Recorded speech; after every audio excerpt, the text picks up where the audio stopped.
like this brewery. I couldn't figure out why it was Transmitter. I went through I read a bunch of research about Transmitter, and it was so science. I was just like, nope, I'm not even going to try that. So like, that's not happening. Inspired by the adventures of our nurses, therapists, and techs, A Beer with Atlas is the only healthcare traveling, craft beer drinking podcast.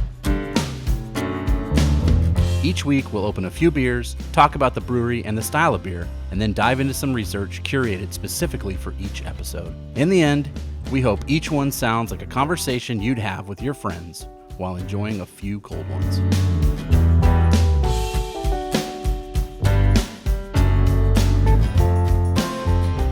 Welcome to another episode of A Beer with Atlas. I'm Rich. I'm Brian. I'm Dolan.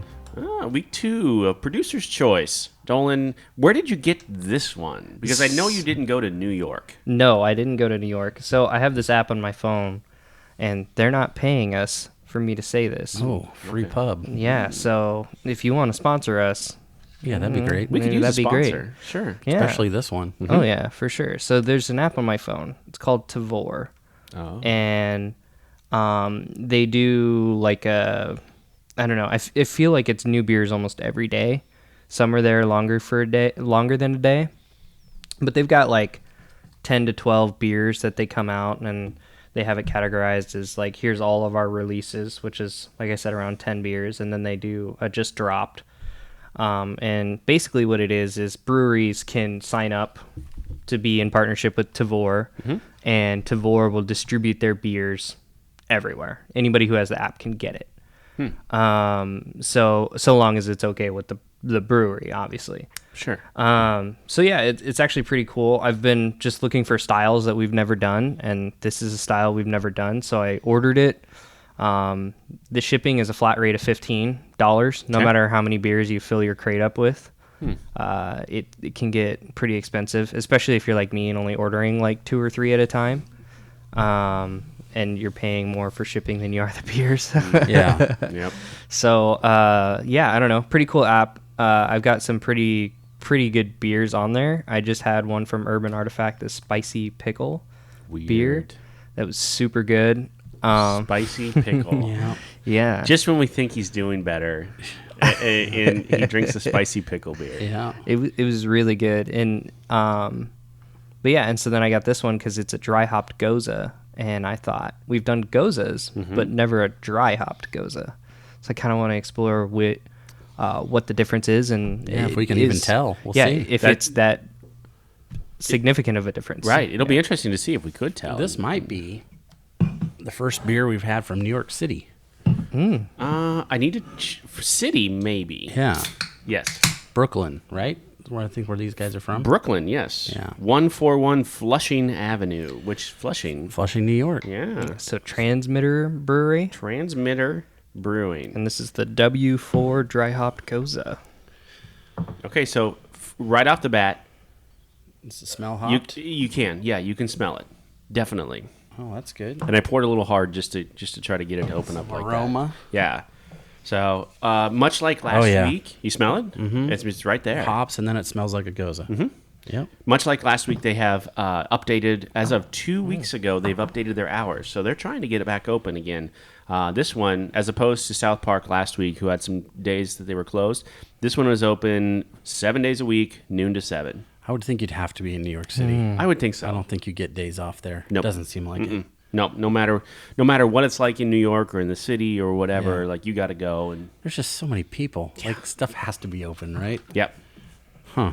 I actually wrote down this sounds like next level smart beer stuff.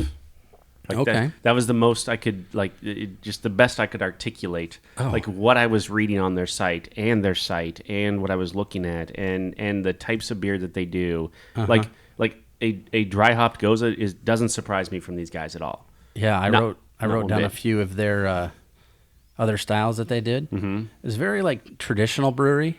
You know, it's not like a American craft brewery. I didn't see any, like fruity, pulpy, sour beers. No. I saw Beer to Guard, Farmhouse, Saison, Abbey Ales, Triples, like that sort of stuff. Yes. So it's like old school Germany beers. Very, very like traditional, difficult, hard to make beers. Yeah. Okay, when you try this, tell me that doesn't have like 2 levels. Yep. Right? That's pretty good. Wow. I think the hop almost cuts some of the salt. Yeah. Which But I guess do get salty aftertaste, but not too bad. Mm-hmm. But I guess it's. I mean, what are you looking for when you get it? Like, I don't what get do a you, lot of like sour though. No, well, some. I get some sour. I'm gonna have to go in for another drink. Hold on. I get it right, like on the front of your tongue a little bit. It's almost like a lemony sour, like a lemon drop sour. Kind of. Yeah. To me, it's grassy. It must be from the dry hop. maybe. That's what I'm getting. Like a vegetable. I'm getting it there. Like, Yeah. wow. I see your lemon though. The lemon is definitely there. Isn't that weird how all of us are getting 3 different things? Different Maybe flavors. it's lemongrass. Ooh, Mind blown. complex. I've definitely had lemongrass beers before. Yeah. All right. So this came from their website. And just look at their label. Like their label is using like old style typeset. Like that looks like they could have done it on a typewriter. You know what that looks like to me, and I thought the same thing. I try to do research into why it looks like that, or like how old the building is and that sort of stuff. And to me, that's what old medicine bottles used to look like. Yes. Or like when during Prohibition, when doctors would write you a prescription so you could drink whiskey. That's what it looks like. The old prescription pad or whatever. Yes. Like that was That's exactly what that looks like. I saw a picture on one of the beer sites I'm in on Facebook, and it was somebody that had a Coors bottle, but it was from like right when Coors opened. Really? And the label looked almost exactly like that. weird. So they're Yeah. going for that old school look. Super old looking. I mean, there's a lot of information on that Tons. label. Right. Yeah. They've even got everything like listed out old school, like with the dashed lines, like the IBUs and all that stuff. It has a serving temp on it. I'm guessing we're above that right now. Yeah, probably. Oh, probably. It says 42 degrees. Then it says subtle. So here's what the can says. It says subtle lime and floral notes from the hops combined with light citrus flavors imparted by the coriander and deep mineral water profile to make this complex but crushable gose. Drink with oysters and or seafood. I wrote that down. Pairs with oysters and seafood on their website. I had that. See, that's like, how fancy is that, right? Maybe that's just an East Coast thing. Like you can get oysters. Yeah, everywhere. we ain't getting those around here too much. You can, you just don't want them. Yeah. So, all right. So this came directly off their site. Like this is the first thing I read, and so I just clipped the whole thing off. And this is where I thought, okay, this is different than any other brewery generally that we've talked about. Rather than maybe on par to some of the old German breweries that we talked about during Oktoberfest and those types of beers. Formed to bring a unique perspective on traditional beer styles to the local New York City beer scene through the informed use and interactions of yeast and hops. We hope to add to the conversation about what craft beer is. We invite you to enjoy an ever-rotating stock of unique farmhouse styles crafted with passion for the process of brewing and for drinking good beer. Yeah. I thought, okay, yeah, that's smarter than me by far. I noticed that on their website was kind of like that. Yep. And I was trying to figure out what the tie-in, because the building looked old. Yeah. And I couldn't find anything like, was it some sort of factory, or because of the name Transmitter and the way that the logo looks. I was trying to figure out like where that went, and usually it's easy. Not a lot of mysteries in craft beer online. Like here's where our story comes from. Here's our name. Right. I couldn't find it from them. These guys were, so started in 2005 by Rob Kolb and Anthony Accardi. They met and shared their first beer 2005. They were both amateur bicycle racers, which is kind of fun. I think we've had, bike tie-ins many times. But in New York City, that's a whole different beast. Completely different. It's like a whole, like Bike Messenger is a thing. That's like a real job there. Yeah. Apparently they both independently made their own pickles and corned their own beef. And so Coriander, baby. Yeah, so they bonded over this. And then one of them, I want to say is Anthony, had an old homebrew kit. And Rob was like, hey, you should get that out and see what you can do. And now we're drinking their beer. It does say farmhouse ales since I can't tell if that's a 2 or 3, 2012 or 2013.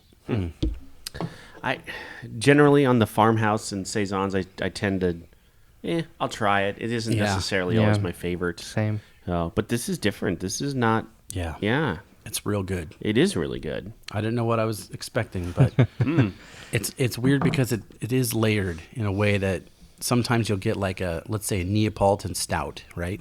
Yes. Where you get strawberry and you get chocolate and vanilla in some sort of magical way that they do it.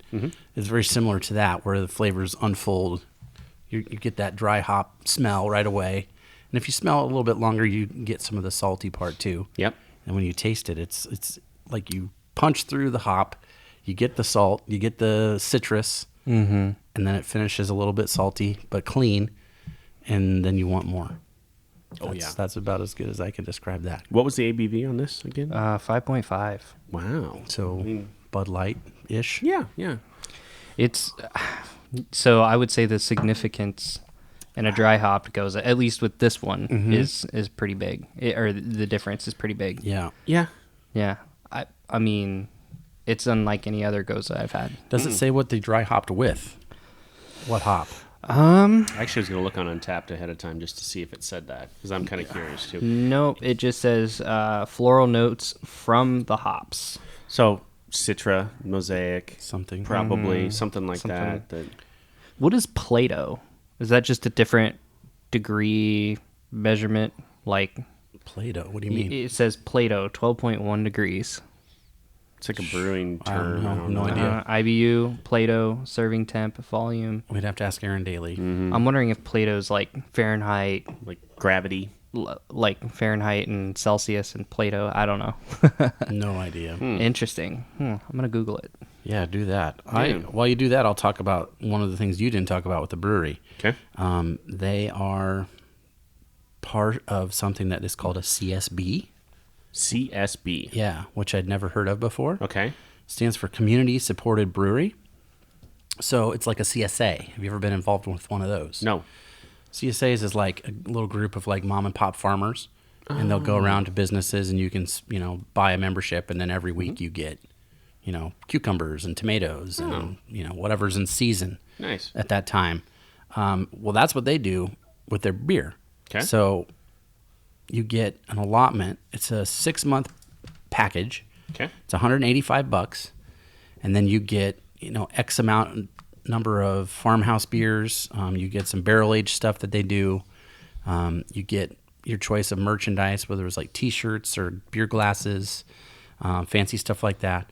But then you have to go to the brewery and pick it up. So it's like a membership club. Okay. Some of the breweries around here have them, like memberships, like the one in Boiler. Lincoln has one, and I think Pint 9 has something similar to that. But this is the first one I've seen that compared it to a CSA, and it seems like a pretty decent deal for what you get. I don't know how much this can of beer costs, Dolan, but or if you were to go buy it at the brewery, but they also bottle a lot of their stuff. They had a lot of bombers and a lot of their like more fancy stuff, like the barrel aged things and stuff. Like I have a feeling that's probably hard to get. Right. So being in something like this in a CSB would be a good idea for, I don't know, $185. You'd probably get your money's worth. For the year? 6 months. Oh, okay. So, but if you went there once a month anyway, you're probably spending that. Because it's easy. I was looking at just at the South Park one on the beers from last week, and some of the pints there were like $8 for a pint. That's crazy.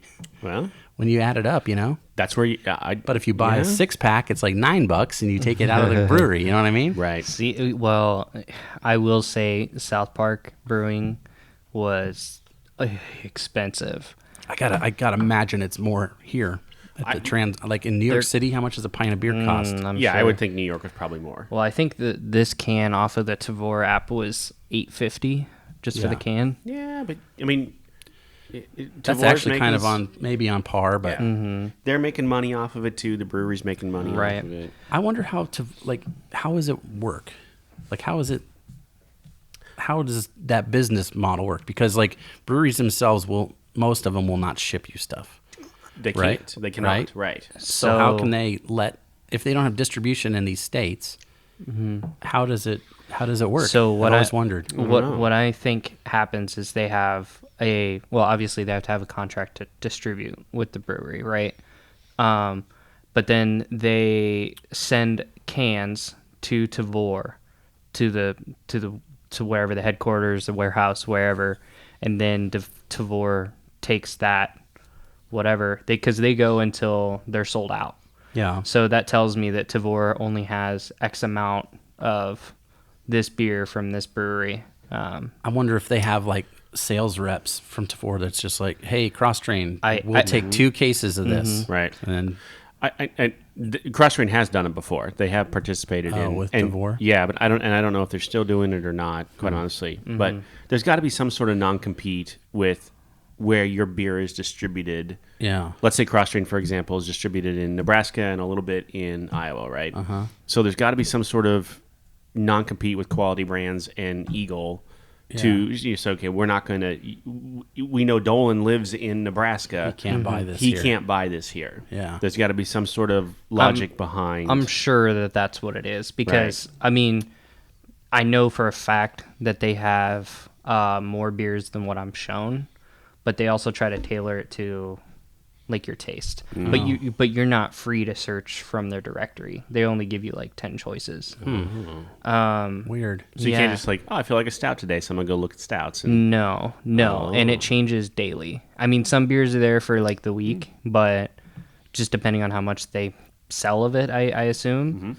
But the beers go fast. Like of the 10, there's usually like 3 that get sold out in every day. So it's always swapping. There's a couple of different sites or businesses that do this that I've tried before, but one of them was definitely a whole website that you could just scroll down, and then you buy the beer, and then by the time you ordered it, they're like, actually, this is gone. This is sold out. We'll send you something else. And then you're just like, God, I spent all this money and the shipping, and how did they send it to you? So Speedy, I think, the white van with the yeah, and they come, and then I have to give them my ID at the doorstep. And if I'm not there, so the one that this one came in, and the one that we're gonna do in 2 weeks from now came in. I wasn't home when they showed up, and so they just left a note on my door with a number to call, or I just wait until whatever date they write on the note. So I had to wait another 2 days before they made their rounds again. I was home that time. It's not iced. It's not cold, is it? No, The beers, it's not cold. Yeah, no, they come in just like a box, and the box has little, so you can put them in can by can, separators, like dividers. Yeah. Yep. But yeah, That'd make me a little nervous. Yeah. a little bit. But from what I understand from the app, like, because you fill up your crate till whatever date, like you have like a month or something, or like 2 or 3 weeks or something, depending on. So right now, if I open the app, we're recording this on August 11th, and I can fill my crate till midway September, so about a month. And I mean, they ship all of that for $15, but I mean, Right. depending on what you get. I know some folks that will send out, I'm on a text chain, and they'll be like, hey, I'm doing that, Tavor. Anybody want to go in on it? They split the shipping cost. Sure. Oh yeah. If you get 2 or 3 people, then you're spending $5 for shipping versus 15. Yeah. And you can, order whatever you want to order. So. I guess that's better than, like, there have been a few travelers that have sent, like, their recruiters the beer of the month club or whatever. And there's been some decent beers with those, but a lot of, there was a handful that came expired already. Oh, like really? It wasn't a great experience, but it was one of those like Groupon things or whatever it was. This one must be, because this is the one I hear about. Right. This one, I actually enjoy it. If I wasn't careful, I'd spend a lot of money on this. Yeah. Pretty easy. But Why don't you do that? and see. No, don't do that. Don't? Freshly married guy, don't do that. Yeah, I'm not gonna do that. No. See, I like that you've already thought that through. Yeah. That's good. Okay, you're smart. Yeah. Yes. So I did find out what the Plato gravity. It was a gravity thing. Is it? Okay. Yeah, Plato gravity scale. It's basically just the measurement of the concentration of dissolved solids in a brewery wort. So, for example, 10 degrees Plato wort would contain 10 grams of extract per 100 grams of wort. Yeah. Now, what's a wort? Wort is the stuff you're brewing, basically. Yeah, the grain, So, is yeah. it? The okay. malt or whatever? Yeah. Mm-hmm. Gotcha. Yep. The Before delicious it's- part? Yeah, before you could drink it. Yep. I don't think you'd want to drink it. It's probably You can't. not. It's warm. You can. Yeah. I suppose you could. You check it. I mean, now I've just to taste it a little bit when you homebrew sometimes, just to make sure you're not totally screwed before you finish up. Oh, you're waiting for something that just tastes like garbage at the end? It's just like warm oatmeal water. That's what it tastes like. Oatmeal. I was going to do a little refresher just on Gose style. Okay. Yep. Just real quick. Comes from Goslar, Germany. We've talked about that before. First brewed 1,000 years ago, which is a long time. Wow. The water source there has a lot of saline concentration, so a lot of salt in the water. 16 to 1700s, this beer became so popular it actually made it to the next town over in Germany, which back then there was no refrigeration, there was no distribution. So if any styles, like you'd had to go someplace and really love it and take it home with you, like the recipe or something. And this was so popular that it made it to Leipzig, Germany from Goslar, and then it kind of went crazy all over Germany. It's a regional specialty, so every region in Germany has its own sort of like recipe or ingredients. Because of that, it's exempt from the German beer purity law, which is I wish Spees was here to tell me the name. No kidding. Reinheitsgebot. Let's go with that. I just drank a Oktoberfest. Now that it's August, I can drink those, right? Sure. That actually, it lists that on and there's a lot of German on that label, but that sounds familiar. So that means it only can have water, yeast, barley, and hops. This has more than that.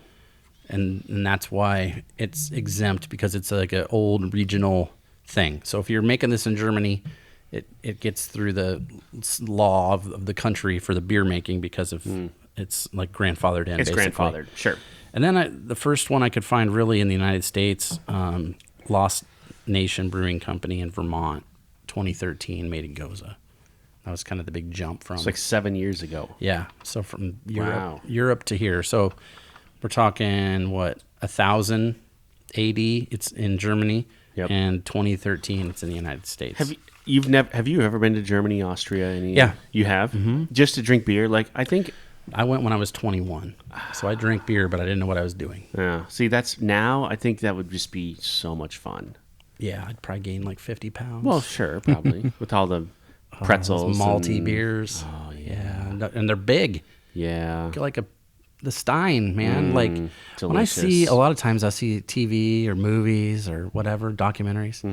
Like, man, I don't have any issues drinking. Like these people have problems. They can walk around and function just fine with 2 big Steins of beer. because they're drinking those big giant. Yeah, they're beers. used to it, man. It's like one beer a day. Yeah, but remember last year when we were talking about Oktoberfest, they also all like there's a communal hill where they all go and vomit, right? I mean, remember that? They had like the puke hill or whatever. I don't remember a puke hill. Oh, that was a thing. Huh. It's a thing. They all had a hill they go puke on. That's gross. And then you rally and Puke then you and go rally, back. man. Right, man. I wonder what that is in German. Bet it sounds just like it sounds. If Spees were here, maybe he would be able to tell Puke us. and Rally Hill. Huh. Yeah. I actually looked up. So this seems to be a point of contention with beer drinkers. You either believe it's Gose Oh, no. or Gose, Gose, yeah. right? It's Gose. I've always... Yeah. So I looked it up. The best, and I took this off of kegerator.com. Oh, I mean, that's the source. Right? I mean, it has to be. There were a number of other sites too, but I thought kegerator.com sounded like the best one. It's pronounced much the same way the name Rosa, Gose, right? Yeah. Same way, with the emphasis on the O and the E making an sound. Like H. Gose. Because it's German, right? Yeah. So it's Gose. Yeah. I know a lot of really, really smart beer guys that still call them Gose. Better than goose, I guess. I guess. But if you lift your pinky, then it's Gose. Gose. Wow. I have one more little piece of information for us. Okay. Because I was trying to find some research to do, and I came up hardly anything like this brewery. I couldn't figure out why it was Transmitter. I went through I read a bunch of research about Transmitter, and it was so science. I was just like, nope, I'm not even going to try that. So like, that's not happening. So what I did was I tried to even figure out what the different names of the beers meant. Like, why is it a letter and a number? I have no idea. And they all had that. They all had that, but there was nothing on why. I didn't do any research at all. I just thought W4 was like in reference to the W4 that you fill out for jobs. That's where we're going, Dolan. Oh, hey. W4 form. Okay. I tried to find out, like, okay, how long has it been around? Couldn't find any history on it. Like as a governmental form. Yeah. Okay. Couldn't find nothing. Okay. They say it's what it is called is the Employees Withholding Allowance Certificate. Tells your workplace, your boss, how much money to hold back for taxes, right? Sure. So the more allowances you claim on there, the less money they take out. So you let's say you have 10 kids. Well, they're going to take less money versus if you have 0, then they take out a lot. That sort of thing. And then the only stats I could really find, in 2011, the IRS gave refunds to 100 million Americans based off the W-4. Okay. And they gave back $318 billion. So people were overtaxed or whatever, $318 billion in 2011. Wow. That's a lot of money. That's a coin. Yeah. And I, as part of my job here, I look at W-4s every day. Mm-hmm. So that's when I saw that was the first thing I thought of. But I couldn't find like how long it's been around. I couldn't find out, the first year that it was implemented. They change every couple years maybe. Yeah. So there was a organization of the form itself last year, 2019. It came out this year, 2020. So there's a kind of a new version of it out there.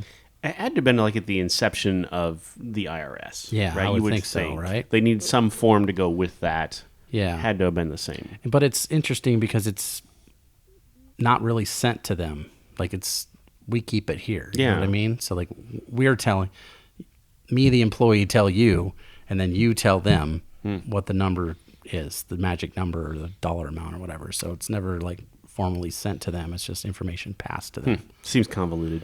Yeah. Lots of room for error. That's why I stay out of that accounting stuff. Yeah. Taxes. Yeah. Who cares? Pay a guy for that. Yeah, I remember being 15 and getting my first job at the grocery store and having to fill out a W-4.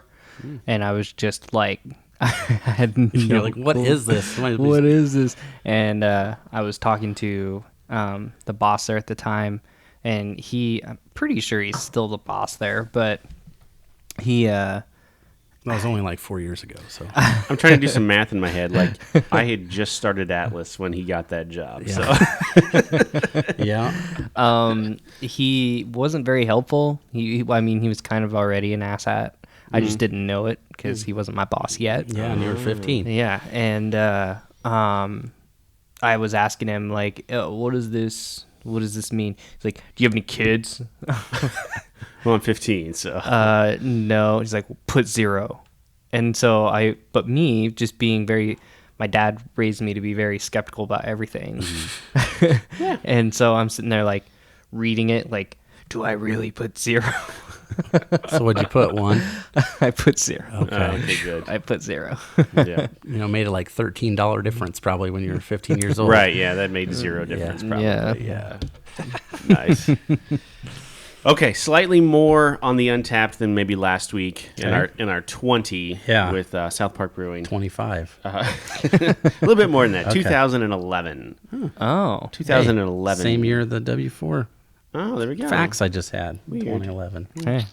No check-ins from friends or wouldn't anyone think else. so. No, which is super weird. So, I mean, normally, I guess not super weird, but there's always at least one. But we're always not drinking beer from New York City From that Brooklyn. doesn't- Yeah, that has 0 distribution here Yeah. outside of Tavor, maybe. So, all right, what do you think?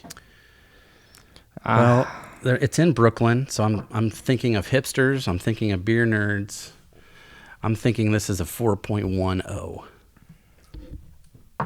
I'm gonna give it a 4.5, but I'm gonna guess that it's a 3.8.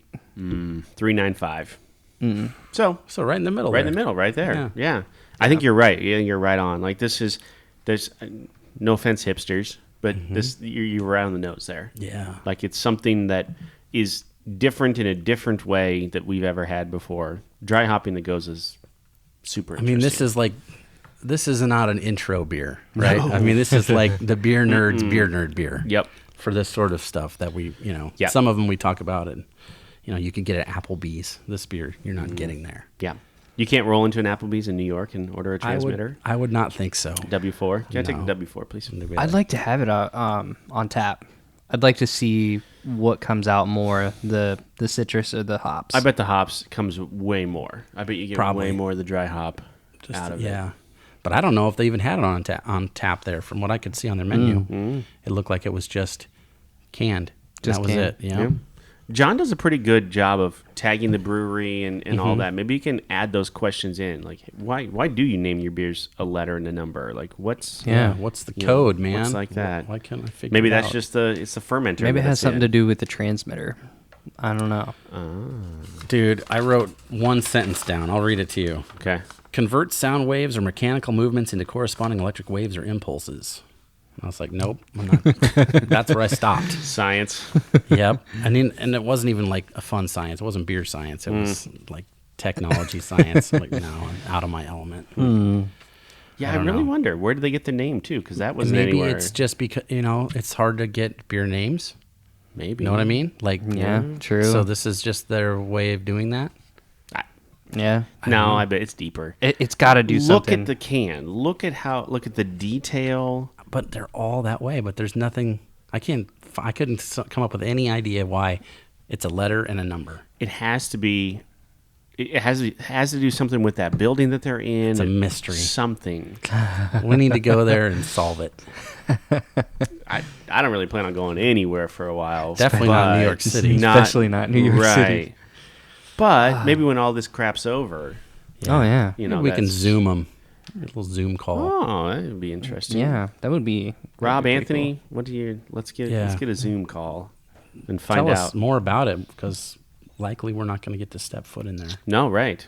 And Dolan will order more of your beers off Tavor, and we'll drink them as we Zoom you. Yeah. So. Or we could do a CSB purchase and go there once a month and pick up our beer. It'd be a long drive. Yeah, it would. Yeah. By the time you get back, you'd have to turn around and go again. And then you probably drink all the beers that you got on the way home. If they got oysters and seafood, okay, then you can do it. I could see how that goes well with oysters and seafood. Just the lemony of it, it'd be perfect. Gose. Gose. Okay. Oh, boy. Wow. Next week's going to be hard because it's a beer that I know I'm not a super big fan of. And we'll see if Brian is. Okay. It's a hot beer. Oh. It's a pepper beer. Oh. Look at Dolan smiling already. I love it. He's licking his lips. Oh, boy. I'm starting to sweat already. Yeah. We're a couple weeks out from recording that one, so Yikes. We'll see. Well, Brian, we're not going anywhere for a while. Let's have another beer. Thank you for listening to A Beer with Atlas. Special thanks to our brand team for producing the show. Each episode of A Beer with Atlas is powered by Atlas MedStaff, an industry leader in travel healthcare staffing.